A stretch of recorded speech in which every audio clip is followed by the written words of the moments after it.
শাওন মেঘ ভেঙে ঝরে পড়া বৃষ্টির ছোঁয়া আর লোকগান যেন প্রাণবন্ত করে তুলেছে জলে ভাসা পদ্মের প্রতিটি পাপড়িকে।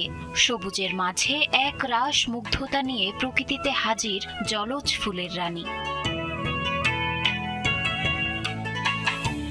গোপালগঞ্জ সদরের বলাকইর বিল তার সৌন্দর্যের ডালি মেলে ধরে বছরের এই সময়ে। যেন বেখেয়ালি পদ্ম তার নিজ খেয়ালে সাজিয়ে রেখেছে বিস্তীর্ণ জলরাশি। ৯০-এর দশক থেকেই বর্ষার পর এই বিলের বেশিরভাগ জমিতেই প্রাকৃতিকভাবে পদ্ম ফুল ফোটে। এ কারণেই বিলটি পদ্মবিল নামে পরিচিত।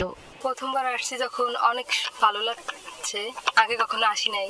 আসলে গোপালগঞ্জে এত সুন্দর যে একটা জায়গা আছে এটা আমার আসলে জানা ছিল না। এর আগে শুনেছি যে অনেক বেশি ছিল, এই বছর একটু কম আছে হয়তো।